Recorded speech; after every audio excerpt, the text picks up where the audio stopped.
5 বছর হয়ে গেল। এখন আমি বিদেশের মাটিতে পড়ে আছি। বাসার কথা খুব মনে পড়তেছে। তবে একটা অবাক করা বিষয় হচ্ছে, 2 মাস থেকে আমি বাসায় কল দেই, আমার বাসায় কল ঢুকে না। আর সব সময় শুধু বন্ধ দেখায়। আমি খুব টেনশনে পড়ে গেলাম। তবে ঠিক করেই ফেললাম, 5 বছর বাসায় যাইনি, এবার বাসায় যেতেই হবে। তারপরে পাসপোর্ট, ভিসা সবকিছুই করে ফেললাম। তারপরে রওনা দিলাম বাসার উদ্দেশ্যে। যখন দেশে আসলাম, দেশে আসার পরে বাসে উঠলাম। বাসে উঠে আমার পাশের সিটে একটা লোক বসেছিল। সেই লোকটি আমাকে বলল, ভাইয়া আপনি কোথায় যাবেন? তখন আমি বললাম যে কমলাপুর গ্রামে যাব। সেই লোকটি আমার এই কমলাপুর গ্রামের কথা শুনে চমকে উঠল। বলল যে আপনি কি সুস্থ আছেন? আমি বললাম যে অবশ্যই আমি সুস্থ আছি। কেন, কি হয়েছে? তখন সেই লোকটি কোনো কথা না বলে আমার সিট থেকে উঠে গেল, উঠে অন্য সিটে গিয়ে বসলো। আমি অনেকটা অবাক হয়ে গেলাম যে কি হলো। হঠাৎ করে এই কমলাপুর গ্রামের কথা শুনে লোকটি এরকম করে চমকে কেন গেল? যাকে বাদ দাও। অনেকদিন পরে বাসায় যাচ্ছি, শুধু বারবার মনে হচ্ছে বাসায় যাওয়ার সঙ্গে সঙ্গে মা মনে হয় আমাকে খুব জড়িয়ে ধরে কান্না করবে। নীলা মনে হয় আমাকে জড়িয়ে ধরবে, জড়িয়ে ধরে বলবে, কি গো এতদিন একটা খোঁজও নিলে না? তারপরে আমাকে বলবে, তুমি আমার জন্য কি কি নিয়ে এসেছো? আপনাদের সঙ্গে নীলার পরিচয়টা করিয়ে দিই। নীলা হলো আমার ভালোবাসার মানুষ। 5 বছর রিলেশন করার পরে আমি তাকে পেয়েছি। আর আমাদের নতুন বিয়ে হওয়ার পরে 1 সপ্তাহ পর আমি বিদেশে চলে যাই। আর বিদেশ থেকে আজকেই ফিরতেছি। তাই খুব আনন্দ হচ্ছে যে আমার প্রিয় মানুষটি আমাকে পেলে কতই না খুশি হবে। আমার মা খুশি হবে, আমার ছোট ভাই খুশি হবে। তারপরে বাস এসে থামলো সেই কমলাপুর গ্রামে। কমলাপুর গ্রামে শুধু আমি একাই নামলাম বাস থেকে। আর বাসও আমাকে নেমে দিয়ে খুব তাড়াতাড়ি চলে গেল। কমলাপুর গ্রামে নেমে যে আমি 5 বছর আগে, 4-5 বছর আগে যেমনটা দেখে গিয়েছিলাম ঠিক তেমনটাই আছে, একটুও পরিবর্তন হয়নি। তবে আমি একটা রিক্সাকে ডাকলাম, বললাম যে তুমি কি জমিদার বাসা পর্যন্ত যাবে? তখন রিক্সাওয়ালা বলল যে না, আমি অতদূর যেতে পারবো না।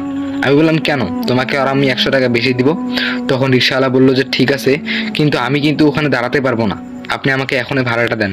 আপনি নেমে যাওয়ার সঙ্গে সঙ্গে আমি ওখানে 1 সেকেন্ডও থাকতে পারবো না। আমি অনেকটা অবাক হয়ে গেলাম। বললাম যে কেন, কোনো সমস্যা? তখন সেই রিক্সাওয়ালা আমাকে বলল, সরি ভাইয়া, আমি আপনার প্রশ্নের কোনো উত্তর দিতে পারবো না। আপনি যদি রাজি থাকেন তাহলে আমি আপনাকে নিয়ে যেতে পারি। তখন আমি বললাম যে ঠিক আছে, এই নাও ভাড়া। তারপরে আমি রিক্সাওয়ালাকে ভাড়া দিয়ে দিলাম।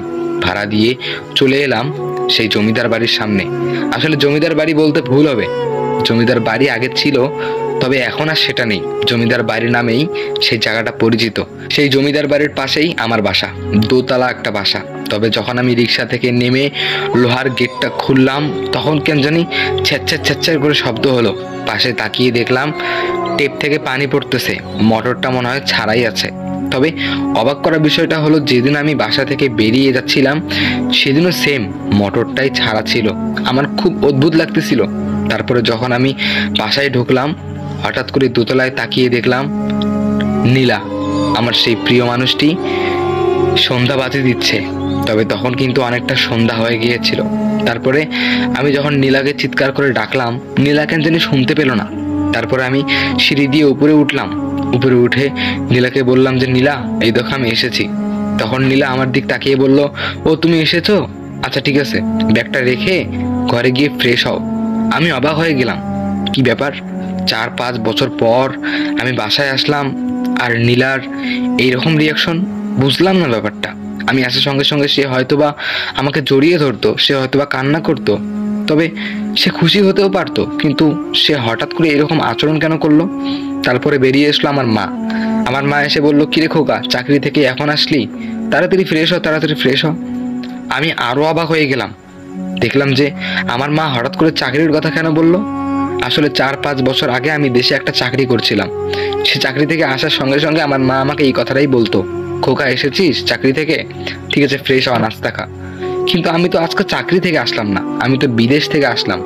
আমার মায়ের তো খুশি হওয়ার কথা, আমার মায়ের তো কান্না করার কথা আমাকে দেখে, তাই না? খুশি হওয়ার কথা, কিন্তু এমন কেন?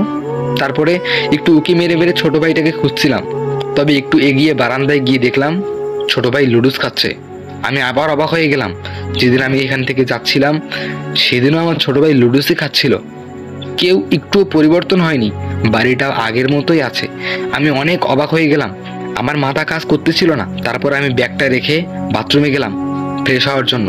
তবে বাথরুমে গিয়ে আমি আবার অবাক হলাম যে দেখলাম আমার সেই ব্রাশ, সেই সাবান সেই বদনা, সেই টেপ সব আগের মতোই আছে, একটুও পরিবর্তন হয়নি, আর সাবানটাও শেষ হয়ে যায়নি। আমি অনেকটা অবাক হয়ে গেলাম।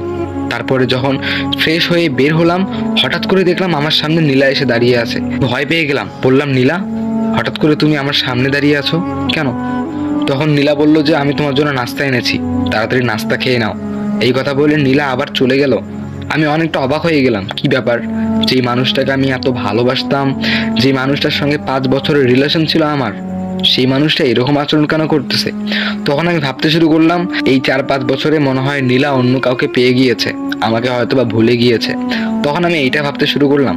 তারপরে রাত হয়ে গেল, রাত 10টা বাজে। তারপরে টিভির আওয়াজ পাচ্ছি। তারপরে হঠাৎ করে পাশের রুমে গিয়ে দেখলাম মা আর নীলা বসে টিভি দেখতেছে। আমি বললাম যে মা, ঘুমাবে না? তখন মা বললো যে না, আর একটু পরে ঘুমাবো, এই সিরিয়ালটা শেষ করি। তারপরে দেখলাম যে সিরিয়ালটার মধ্যে সেই আগের সিরিয়ালটা, 5 বছর আগে যে সিরিয়ালটা ছিল, সেই সিরিয়ালটাই এখনো চলতেছে। আর সেই পর্বটাই ছিল যেই পর্বটা আমি দেখে গিয়েছিলাম। খুব অবাক লাগতেছে। তারপরে কি হলো জানেন? সো গাইস, গল্পটি কেমন লাগতেছে একটু কমেন্ট বক্সে জানাবেন। এটা হলো প্রথম পার্ট। সো এখন আপনারা বলেন